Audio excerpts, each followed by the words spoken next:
Is happiness really a choice? Is it truly that simple?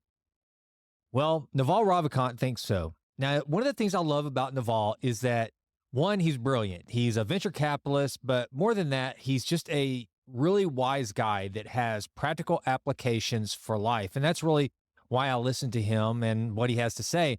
And one of the things that he talks about, he'll take these kind of broad macro ideas like being happy, being wealthy, and he will always come to the conclusion that being wealthy or being happy or being healthy, all of these things are skills.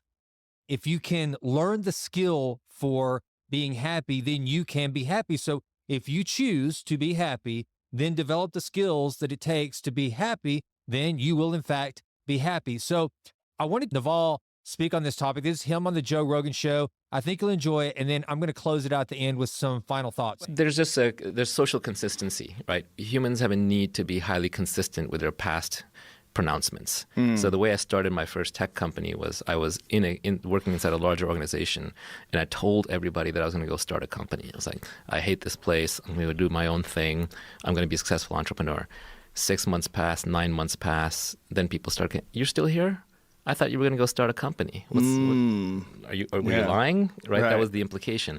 So we kind of know this, right? Social contracts are very powerful. Like if you want to give up drinking, right, and you're not serious about it, you'll say, I'm going to cut back. I'm going to have only one drink a night. I'm going to only drink on weekends. You tell yourself. But if you're serious, you'll announce it on Facebook. You'll tell all your friends. You'll tell your wife. You'll say, I'm done drinking. I'm throwing everything out of the house. You'll never see me drink again. When you say that, you know you're serious. So I think a lot of these are choices that we make, and happiness is just one of those choices. Maybe I should have announced a drinking game for every time I said be happy in that first video. Sorry about that. So I want to tell you a really quick story. Whenever I bought my first business back in 2003, it was hell. I was scared. I really didn't have that much money. I didn't have the money to buy the business. I just was able to do some very creative financing, and I got into it. And the best way I could describe it was I felt every day like I had this elephant sitting on my chest. I was deep in debt because I leveraged myself to the hilt to buy the business. Honestly, I was just scared, and eventually the pressure just made me miserable. And I remember one time telling a friend that if I were to be diagnosed with cancer, then I wouldn't seek treatment. I'd just rather die. That's how sick I was, and it was sick. And what it did was it made me just a miserable person until finally I started trying to take account of the good in it. One, I had executed this plan to buy my business, and I wasn't broke. Every day I felt like I was going to go broke, but I wasn't broke. And I started just taking inventory of the things that I did have and practicing gratitude. But in that moment, being happy was very, very challenging.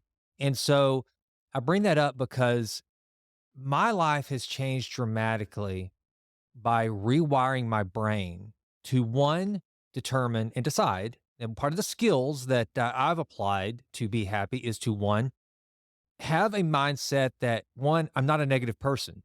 I can't allow myself to utter negative things or to have negative thoughts because my identity is based in being a positive person. That's one of the things that Naval goes on to talk about. It's like a lot of being happy, being healthy, and all these things, they're basically identity-based habits. He actually mentions exactly one of the things that I implemented to stop drinking. I don't drink alcohol. I haven't had a drop of alcohol in nearly 6 years.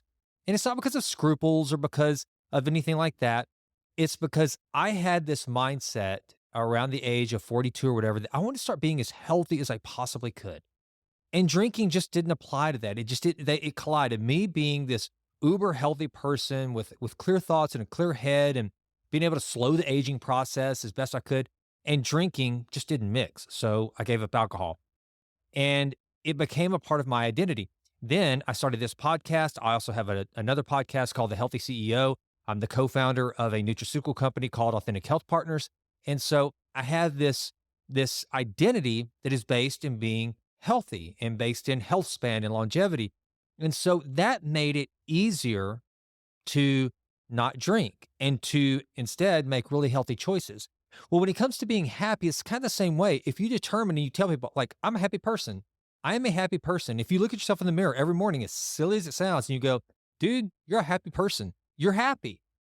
And every time a negative thought comes in, contradict it internally. Say, wait a minute, this thought doesn't belong because you're a happy person.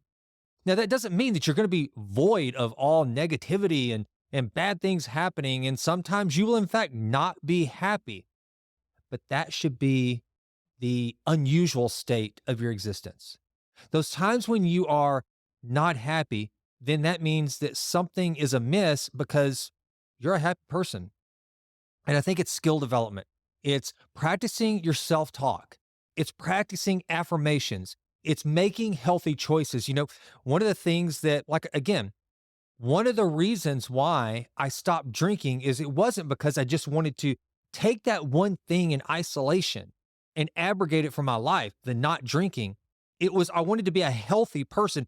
I wanted to be healthy, and a byproduct of that and developing the skills of being healthy meant not drinking. Does that make sense? I hope I'm explaining that right, because it's almost like everything else. If you want to be a wealthy person, what are the skills that it takes to be wealthy?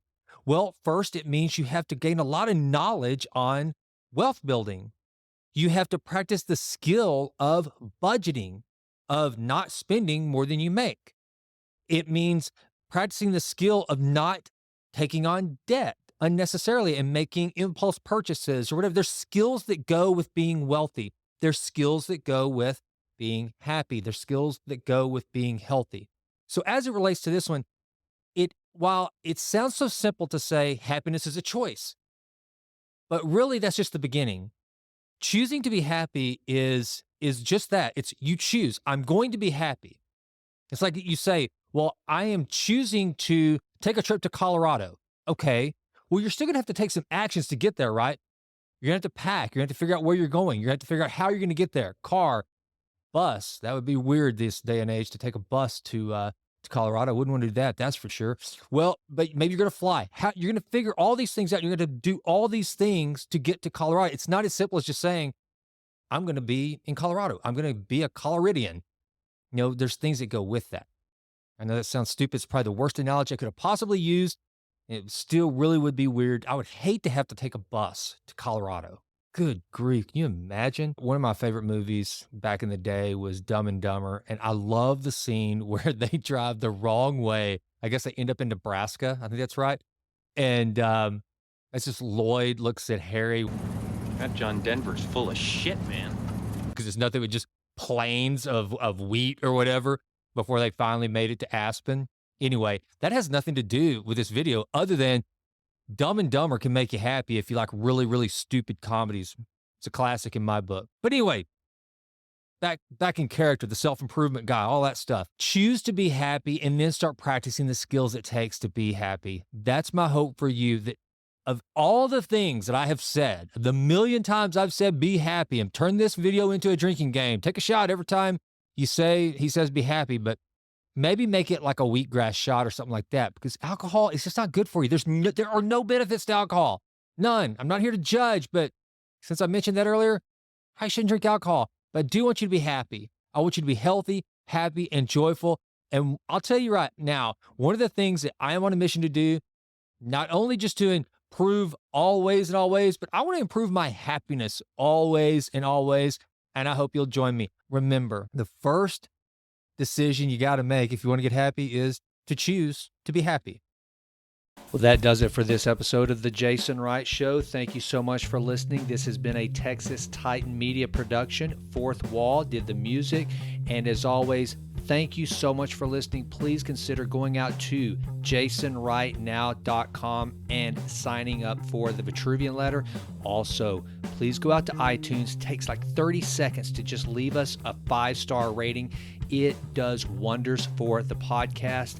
I would be so grateful. And with that, until we meet again, go crush it and endeavor to improve always in all ways. I'm out.